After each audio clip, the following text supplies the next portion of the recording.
Yo, what's going on? This is your boy C Will back to you with another video. This is gonna be quick and dirty today. Quick and dirty. Hey, but real quick, man, as you can see, I got a couple of things going on. Got the camera here, got the camera here. If this is your first time here, welcome here. We do everything tech, all things tech, whatever it is, we like to do it. But without further ado, you see the title in the video. I got the RTX 3080, Asus TUF Edition, and man, we got some stuff to talk about, So we are definitely going to be doing an unboxing today. We are going to get it installed into the Knight Rider 3.0. Well, actually, this is really Knight Rider 4.0. But we're going to get this installed today. And so, hey, without further ado, let's get cracking. All right, so as you can see here, we got the GeForce, again, RTX 3080. This is the TUF Edition, and man, I had such a hard time trying to get this card.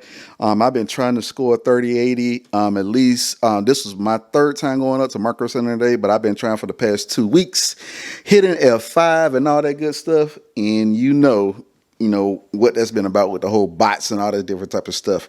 But we got the case that we got here, NZXT H510 Elite. We got a 3900X. We got 32 gigs, 3600 Trident Z memory, 1 terabyte. I tell you what, I'll put all the actual parts in the link in the description below. You can be able to check that out. But man, look at that box. Ooh, boy, look at it. We got 10 gigabytes worth of GDDR6X memory. Taking a look at the back of the box, we're going to go ahead and get this thing open. Just going over some of the specs. Boost clock actually gets up to 1785 megahertz, so 1785 megahertz. The cooling on this card has been one of the best. If you watch some of the other videos, I was trying to get this on day one on lunch, so you could definitely check out the actual videos and stuff like that. But if you're, looking at this card for the first time, it's definitely one of the coolest cards, and we're going to definitely take a look at some of the temperatures. We're going to take a look at some of the, of course, some benchmarks, some games. It's all about 4K, and just so you can see, the monitor that's on the left here is the LG. I'll put the model in the description below. But that's my 4K 60 monitor. And if you don't know by now, if you follow me on this channel, you do know that this is my other baby. Both of these monitors are 27 inches, but this right here is the PG279Q. Did a video on this monitor. Check it out whenever you get a chance. Still one of the best 1440p monitors. IPS panel, 165 hertz. This is what I use for all my fast-paced gaming. And that is what I am going to be using for everything else. So let's get this bad boy open. Now, I'm gonna see if I can be able to do this with one hand. I didn't want to spend a whole lot of time on this video, actually. And the reason being is because I wanted to get this card open, install, so I can start playing with it, because that's how impatient I have been. I've been like super impatient. You can ask my wife. It's been nonstop. This has pretty much kind of been like the only thing that's been on my mind. I've been trying to get it. If you are part of my Discord, we've been talking about this for like almost months now. Just about, getting this card, or getting a card rather. And it's been tough, man. No pun intended. Tough. But yeah, it's been tough. All right. So it's been tough trying to get my hands on this card, on a card rather. And I've tried Newegg, I've tried Nvidia's website, Best Buy, everything. Like I said, I went to Micro Center at least 3 times. Today was my 3rd time going. And whew, ooh, look at that. That's what I'm talking about. And it has some weight to this card, let me tell you. Did Asus put anything at the bottom? They did. They got one little booklet, and of course, we are not going to use this booklet. I'm excited. I've been waiting the 4K game. Now, if you do not know, I went to Micro Center a couple of days ago. Well, not a couple of days. It was last Tuesday or something like that. And I was trying to score one of these. They didn't have any in stock. Oh, well, they actually did. I was number 4 in line. And if you're pretty much not number 1 or number 2, you're not going to get a card. So I was number 4 in line. They only had 2 in stock. This card feels so premium. Let me tell you. He has an aluminum back. It is heavy. You know, we've been hearing a lot about these capacitors and all that stuff, but there was a driver fix for that. But this is the back plate. And it looks freaking awesome. Look at the heat sink. And I got my hands. I'm trying not to drop this bad boy. They got the plastic here. We got the 3 axial fans. And again, they said that this card was one of the best cards when it came to cooling. I don't want to press down on those fans too tough, but tough. Now, one of the things I love about this particular card, now a lot of the AIB partners, they have different inputs and outputs, but as you know, these particular cards do come with HDMI 2.1, which is the new support. So if you have, you know, if you're trying to get that 4K 144 hertz, you know, the new TVs that's coming out with the 2.1, you could be able to use this card and you could be able to get that 120 hertz refresh rate on the TVs. I haven't seen any monitors that comes with the 2.1 HDMI spec, but we're going to be using display port, and yeah, we're going to keep it moving. So we got 2 HDMI 2.1 ports and then 3 display ports, but you know, even though that this card comes with 5 connections, you can only hook up 4 monitors at one time. All right, so let's go ahead and get this bad boy in the system. All right, so we're gonna take this plastic off. And like I said, this, you know, on the front here, this back plate is phenomenal. I gotta make sure I take the plastic off. You got the GeForce RTX going here. This actually lights up RGB, so really not too concerned about that. At first when I saw this card, I really didn't like it, I'm not gonna lie. But now that I'm actually holding it in hand and looking at this right here, there's a switch for performance mode and also quiet mode. And of course, we are definitely going to make sure that that's in performance mode, which I think it already is. Yep, it's already in performance mode. So we're going to leave it on that. It's already a quiet card. And so let's take off this plastic on the back.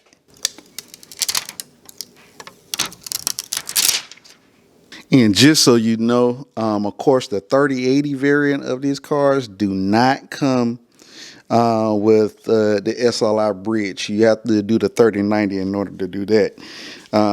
But, you know, for the 3080, I'm not trying to buy 2 of these. So, yeah. So as you can see in the H510 Elite, you definitely have space in the front with the radiator, 280 millimeter radiator, and all we have to do now is just actually push this in, and we're gonna snap this in.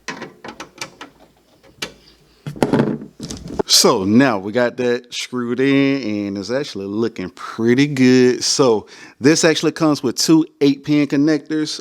Believe it or not, you have a lot of other cars out there that's actually pushing 3 8-pin connectors. But the good thing about it is I have a Seasonic 850 watt gold power supply. So we have more than enough wattage. These cards, I've been told, actually pulls about 340, 350 watts. So definitely you got to make sure that you have a good power supply with, you know, with enough overhead room. Like I said, okay, we got both of those in. They're snug. That looks pretty good. Don't look like we have too much of a GPU sag.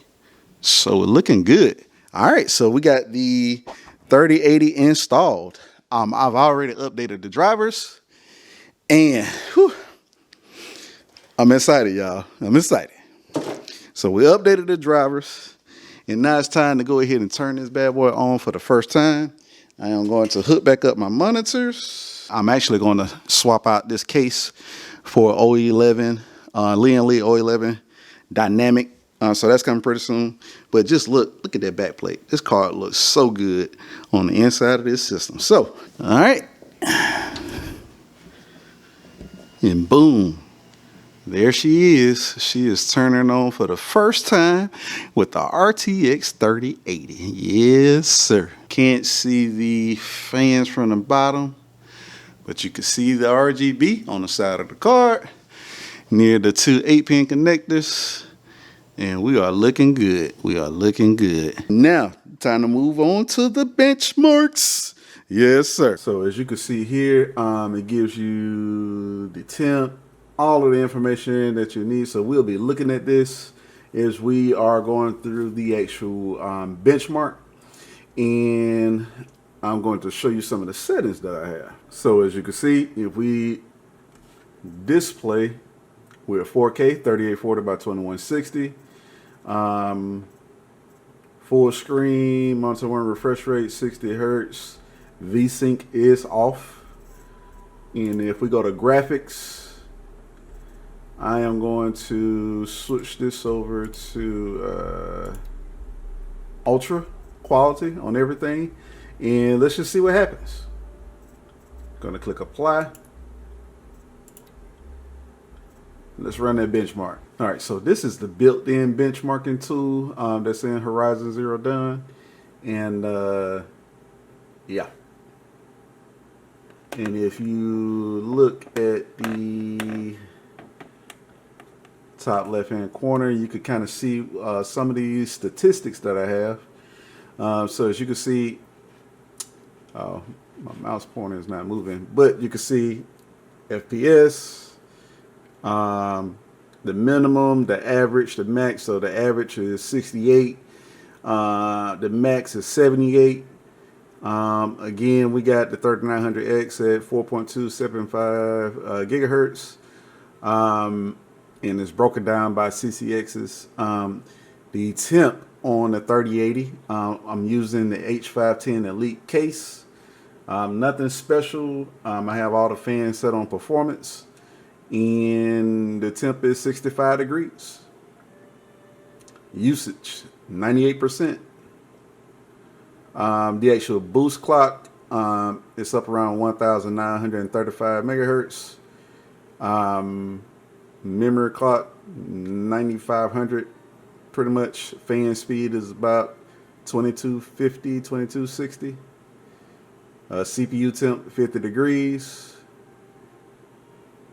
and average FPS is right at 70 frames per second. All right, so Horizon Zero Dawn, and as you can see, average FPS was 71. We got the max, minimums, and all that different type of stuff. But as you can see, the 3080 is kicking tail. This is a hard game to run. It wasn't optimized very well. And as you can see, the 3080, you know, with a 3900X, can run this game, you know, 71 frames per second, 4K ultra settings. Didn't have to make any tweaks, no changes. Absolutely amazing. Now, I know what you're going to ask, but what about gameplay? Well, real gameplay, not benchmarks. I got you. So in the settings, just want to go back, show you exactly where we were. Still on ultra, still on 4K, right? This is one of the scenes where I left off.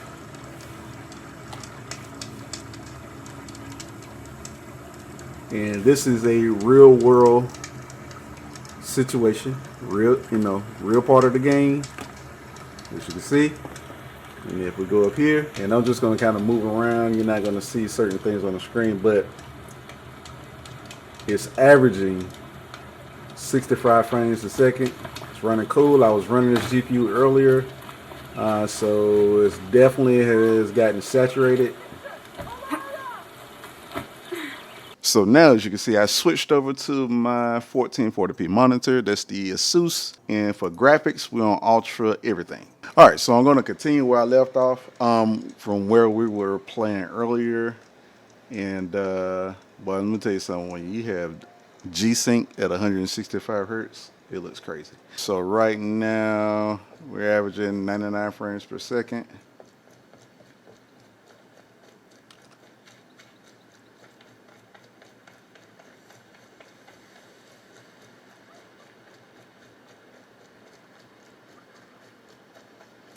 This is at 1440p ultra settings. Again, this is a hard game to run. And as you can see here, it's playing this. We've averaged about 102. So that's Horizon Zero done. Let's go on to the next game. I definitely want to talk about control. So this is we're talking about ray tracing. You're talking about DLSS and something that's just tough to run. This is a tough game. So let's just go to the settings real quick. I'm gonna go to options. And I'm just going to show you something. So right now, as you can see right now, with 3840 by 2160 for 4K, we have the render resolution is 2560 by 1440. If we're using, that's the highest that you could go as a render resolution when you're using DLSS. Nvidia DLSS, and you're definitely going to need it in this game no matter what, unless you got a 3090 and we don't have one. I am going to uncheck VSync. The quality preset that we have is on high. Let me change it back to high. So all the qualities for ray tracing and everything is set on high. And so let's just take a look at the game. Find an area where I can shoot my gun.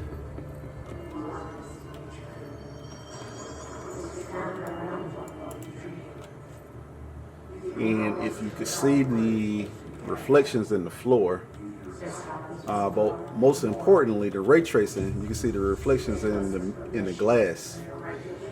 So if you see that, that's amazing, right? What's even more amazing is we are at 4K. We're averaging 66 frames per second. 3080 temp, 65 degrees.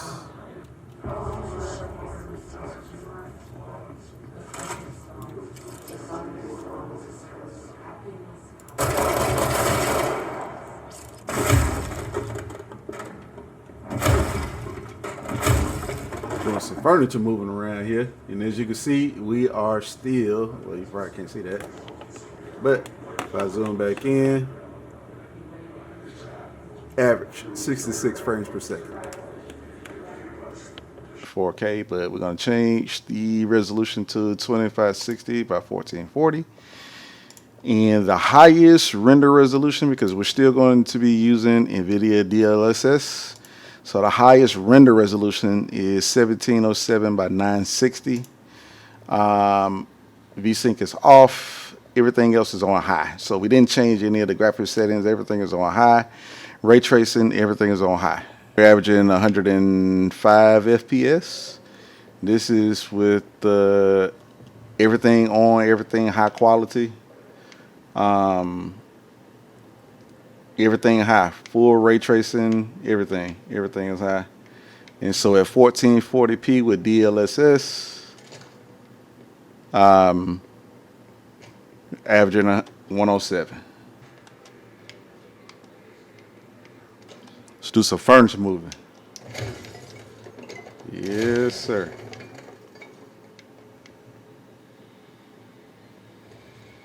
Ooh, got dead bodies on the floor.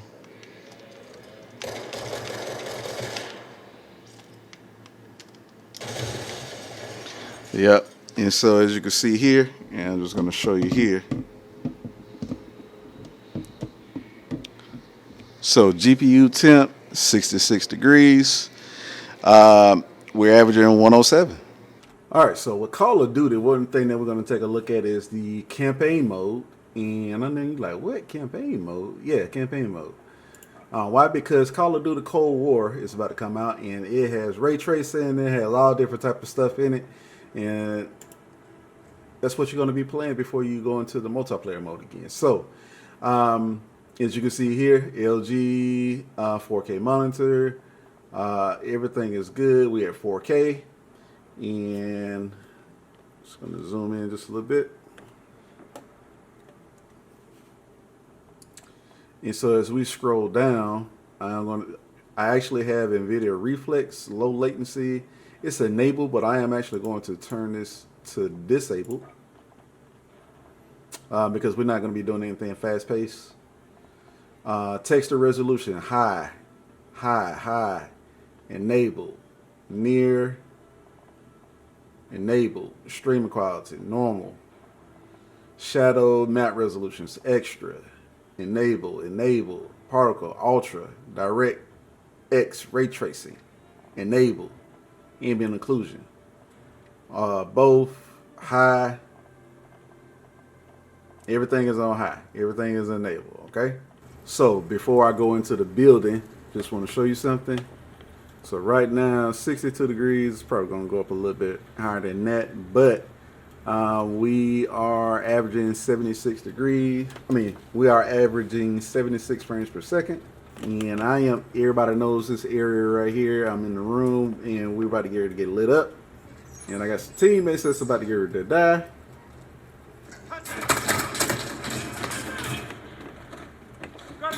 And as you can see, we're averaging 79 frames per second. With ray tracing on, I was having a real hard time trying to get this on the 2080 Super. And yeah.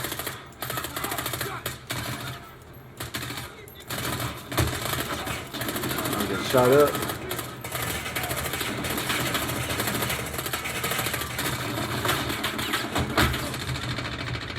No worries. Campaign mode 4K. The 3080 does it. All right, so click on graphics. Not changed anything. We got the PG279Q. So we had a 2560 by 1440. And I am going to leave everything on here high, all of the same settings that we was doing with 4K. Everything is pretty much on high. And the only thing, I'm leaving ray tracing off because when it comes to you trying to get the high refresh rate, I'm not going to do it with ray tracing on.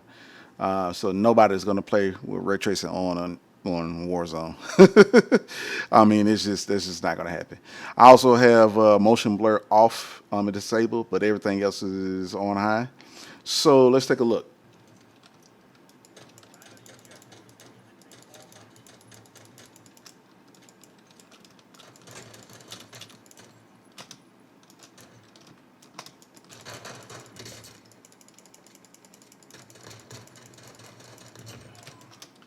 Ooh, got him.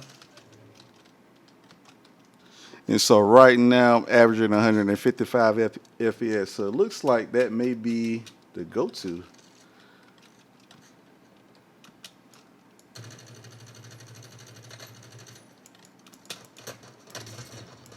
He got me. So it looks like for 1440p with my current settings, looks like we're averaging 154. So yeah, so now let's take a look at 1080p. So we're gonna change this to 1080p to see how far we could get. Oh, we're in the factory. All right, so let's see what we can do.